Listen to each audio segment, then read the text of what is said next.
धनगर समाजाचा अनुसूचित जमाती प्रवर्गात समावेश करावा या मागणीसाठी पंढरपूर येथे सुरू असलेल्या सकल धनगर समाजाच्या आमरण उपोषणाचा आज 15वा दिवस असून सर्व 6 उपोषणकर्त्यांची प्रकृती खालावलेली आहे।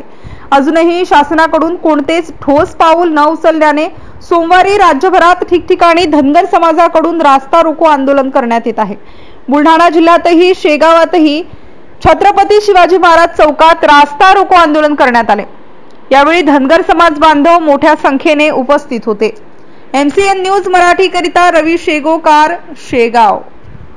गेल्या 70 वर्षापासून धनगर समाजाच्या आरक्षणाचा प्रश्न प्रलंबित आहे आणि त्याला मूळ कारण आहे बाबासाहेबांनी आंबेडकरांनी जेव्हा घटनेमध्ये धनगराला आरक्षण दिलं 36व्या क्रमांकावर त्याचा उल्लेख आहे, परंतु तसं अधिकाऱ्यांच्या चुकीमुळे रच्या ऐवजी ड अशा प्रकारे ते झालं आणि त्याचा परिणाम मग आम्हाला गेल्या 70 वर्षामध्ये निरनिराळे आम्ही आंदोलनं केलीत। अनेक शिवाजीराव शेंडगे, अण्णासाहेब डांगे या सगळ्या लोकांपासून आरक्षण 23 दिवसाची आरक्षण यात्रा हे सगळं करत तो प्रश्न आम्ही विचारायचा प्रश्न केला।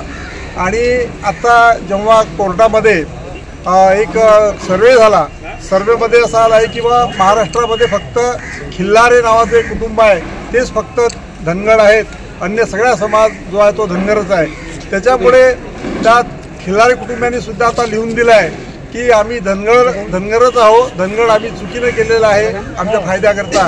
त्याच्यामुळे आमची मागणी तीच होती। पंढरपूरला 9 सप्टेंबरला जे आंदोलक बसले त्यांनी सांगितलं की आम्हाला फक्त धनगर आहे ते रद्द झालं पाहिजे आणि आम्हाला धनगर म्हणूनच त्या ठिकाणी झालं पाहिजे आणि धनगरांना ज्या सवलती आहेत त्या सवलतीची अंमलबजावणी ही झालीच पाहिजे अशा प्रकारच्या मूळ मागणीकरता पंढरपूरमध्ये गेल्या 14 दिवसापासून आमचे आंदोलनकर्ते बसलेले आहेत आणि उद्याला पंढरपूरला फार मोठा मेळावा या सगळ्या संदर्भात ठरणार आहे। आज तुम्ही आंदोलनामध्ये काय आजचं जे आंदोलन आहे धनगर समाजाला ST मध्ये समाविष्ट करण्याबाबत पूर्ण महाराष्ट्रभर आज 23/9 रोज सोमवारला दुपारी 11 वाजेपासून पूर्ण महाराष्ट्रात चालू आहे।